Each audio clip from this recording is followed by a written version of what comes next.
Afin de résoudre cette tâche complexe, il va falloir prendre attentivement connaissance de tous les documents présentés. Nous allons commencer par le premier document. Ce document s'intéresse à la dentition de différents animaux qui ont des régimes alimentaires différents. Comme on peut le voir ici, les régimes alimentaires présentés sont les régimes omnivores, c'est-à-dire qui mangent de tout. Les régimes zoophages, c'est un animal qui s'alimente à partir d'autres animaux. Et de phytophage, c'est un animal qui s'alimente à partir de végétaux. Les herbivores sont des animaux qui ont un régime alimentaire particulier puisqu'ils ne se nourrissent exclusivement que d'herbes. Donc si on regarde attentivement ce document, on va se rendre compte de quelque chose d'intéressant, c'est que par exemple quand on est omnivore, on se rend compte qu'il y a des dents particulières, différentes, que nous allons étudier un peu plus tard en s'intéressant particulièrement à l'homme. Pour les animaux zoophages qui doivent dépecer les proies qu'ils ont chassées, eh bien, on voit que les dents sont particulièrement tranchantes. Lorsque l'animal est phytophage, on voit des dents particulières qui ont une forme qui permet de laminer les végétaux qu'ils ont ingérés. Et puis lorsque l'on est herbivore ici, on voit ici qu'il y a des dents en forme de meule quasiment qui vont permettre de broyer également les végétaux qu'ils ont mangés. L'idée principale de ce document est la suivante. Cette information, c'est ce que vous devez faire à chaque fois au brouillon quand vous avez des documents, c'est que les dents sont spécialisées et adaptées au régime alimentaire. Elles peuvent être tranchantes chez les animaux zoophages, elles peuvent être en forme de meule par exemple chez un herbivore, ou alors différentes et spécialisées chez les omnivores. Lorsque vous faites ça au brouillon, il faut aller très vite, juste dégager les idées principales du document.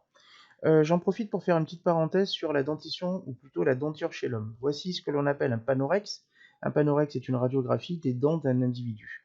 On se rend compte ici qu'il y a exactement 28 dents chez un être humain, et 28 dents ici, plus 4 que l'on appelle les dents de sagesse.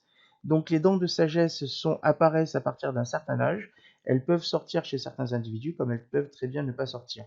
Chez certaines personnes, aujourd'hui, comme la mâchoire s'est rétrécie, on peut être amené à retirer ces dents de sagesse, qui sont en fait des molaires.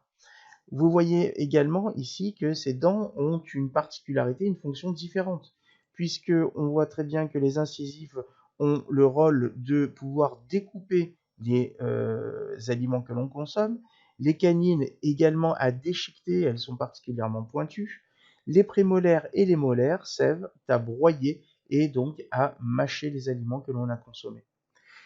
J'en profite également pour faire une petite information concernant les dents. Les dents sont composées de deux parties, une racine qui est implantée dans la gencive et une couronne ici qui dépasse cette couronne et protégée par une partie très dure qu'on appelle de l'émail qui protège la partie vivante de la dent puisque la dent est un organe vivant.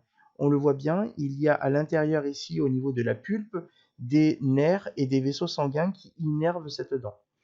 C'est la raison pour laquelle certaines personnes qui ont une hygiène bucco-dentaire plutôt douteuse et qui ne se brossent pas correctement les dents peuvent voir apparaître ce que l'on appelle des caries. Les caries sont provoquées par des bactéries qui sont présentes dans notre bouche et qui vont petit à petit ronger l'émail pour aller ici, vous le voyez, jusqu'à la pulpe. Et lorsque la pulpe est atteinte, eh bien, ça peut provoquer de violentes douleurs. Et c'est pour ça qu'il faut faire vraiment très attention à l'hygiène bucco-dentaire puisque moins on a de bactéries dans la bouche, moins on risque de ces caries. Le premier document a donc été étudié, c'est la raison pour laquelle on peut d'ores et déjà commencer à dire qu'il y a une spécialisation en fonction du régime alimentaire, ne serait-ce qu'au niveau du premier organe de notre appareil digestif. Revenons à présent sur notre tâche complexe. Nous avons traité le document 1, nous allons passer à présent au document 2. Lorsque l'on regarde le tube digestif des deux animaux qui ont deux régimes alimentaires différents, le lapin qui est phytophage ici et le loup qui est zoophage, eh bien on va se rendre compte qu'il y a deux tubes digestifs qui ont des particularités différentes.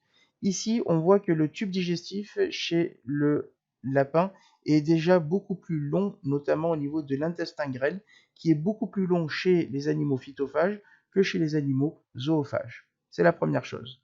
Deuxième chose, on se rend compte ici qu'il y a un organe appelé le cécum, ici, c'est cet organe-là, qui est beaucoup plus développé chez les animaux phytophages que chez les animaux zoophages. Donc, on se rend compte ici qu'il y a deux informations importantes. Première information, le tube digestif est beaucoup plus long chez les animaux phytophages que chez les animaux zoophages. Et deuxième information importante, eh bien, le cécom ici est beaucoup plus développé chez les animaux phytophages que chez les animaux zoophages. On peut s'interroger alors sur le cécom. Qu'est-ce que cet organe dont nous n'avons pas parlé dans la section 2 de notre cours précédent? Eh bien, il va falloir trouver l'information ici, elle est présente dans tous les autres documents. Et si on lit rapidement tous ces autres documents, on se rend compte que dans le document 5, on va nous parler de ce que l'on appelle le cécom. Lorsque l'on lit rapidement, on voit effectivement marqué cécom ici, et en lisant le document, eh bien, on va se rendre compte que le cécom est un organe, appelé aussi rumen chez les ruminants. Eh bien, le cécom est un organe qui abrite de très nombreuses bactéries, des bactéries qui sont ce que l'on appelle des micro-organismes et qui constituent ce que l'on appelle le microbiote. Le microbiote, c'est l'ensemble des bactéries qui participent à la digestion des aliments. En effet, il faut savoir que nous devons digérer les aliments et les végétaux contiennent des substances que nous ne pouvons pas forcément digérer. Eh bien, pour digérer la cellulose présente chez les végétaux, il va y avoir des bactéries qui sont présentes dans notre tube digestif et qui vont se charger de la digestion de cette cellulose. Donc ici, l'information apportée par le document 5 est la suivante, c'est que le cécom est l'endroit du tube digestif où vivent des bactéries qui permettent de digérer la cellulose. Le tube digestif est plus long, donc pour faciliter la digestion de la cellulose par le microbiote. Nous avons donc étudié le document 1, le document 2, le document 5 nous a apporté des informations sur le cécom, mais on a parlé également d'un mot là qu'on appelle le microbiote. Le microbiote, eh bien, on se rend compte en lisant rapidement que le microbiote, on en parle également dans le document 4. Cela va nous permettre d'expliquer comment se fait la digestion chez les animaux appelés ruminants. Chez les animaux ruminants, il y a une particularité qui fait que les animaux vont commencer à manger leur substance, qui va passer ici dans leur tube digestif et qui vont arriver ici dans ce que l'on appelle la panse. Dans la panse, eh bien, l'herbe va être généralement digérée par tout le microbiote, encore une fois, le voici, encore par tout le microbiote, qui va permettre de commencer à digérer les aliments. Les aliments vont ensuite revenir dans la bouche de l'animal, qui va la mastiquer une seconde fois, et ensuite, ça va retourner ici dans ce qu'on appelle le feuillet, la caillette, et ça va ensuite passer dans l'intestin grêle, et les excréments vont pouvoir ressortir ici au niveau de l'anus. On voit donc ici qu'il y a chez les ruminants ce que l'on appelle une régurgitation. Ça va permettre de réduire la taille des morceaux de l'alimentation et faciliter ainsi le travail du microbiote. L'information apportée par ce document 4 et 5, c'est que la digestion chez la vache est particulière car elle rumine, c'est-à-dire qu'il y a une régurgitation et une mastication 2 fois pour faciliter le travail du microbiote. Nous avons donc étudié le document 1, le document 2 qui nous a amené au 5, le 4 ensuite et le 3 qui nous ont permis donc de voir un petit peu comment ça se passait chez un animal particulier.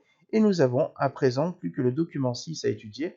Le document 6 qui s'intéresse à la digestion de la cellulose chez la vache en fonction de l'ajout ou pas de micro-organismes. C'est-à-dire qu'on peut faire ingérer à une vache des micro-organismes et on voit bien sur ce graphique que l'efficacité de la digestion de la cellulose est beaucoup plus importante lorsque l'on a rajouté des micro-organismes à l'alimentation de l'animal que lorsque l'on n'en a pas rajouté.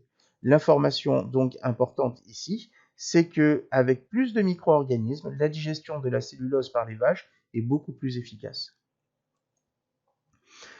Nous venons donc de déterminer les grandes informations apportées par chacun des documents présentés et nous avons suivi un cheminement particulier qui fait que nous avons commencé à traiter le document 1 en premier, nous sommes ensuite passés au document 2 en deuxième, le troisième document abordé par la force des choses puisque nous cherchons une information sur le cécom nous a amené vers le document 5, le document 5 qui parlait du microbiote nous a ramené vers le document 4 et 3, ici, qui nous ont permis de pouvoir étudier le tube digestif chez la vache et la rumination chez ces animaux herbivores, et enfin traiter du document 6 ici. À présent, il ne reste plus qu'à mettre ça sous la forme d'un texte. Après ce travail élaboré au brouillon ou dans votre tête rapidement, eh bien le texte est le suivant que je vous demande de lire attentivement et ensuite de recopier sur votre cahier, bien entendu en guise de correction. Pour terminer, j'attire votre attention sur la vidéo présente également dans le diaporama concernant ce que l'on appelle donc le microbiote que je vous demande de regarder très attentivement puisqu'il s'agit d'une notion très importante sur laquelle nous reviendrons en classe de quatrième et de troisième.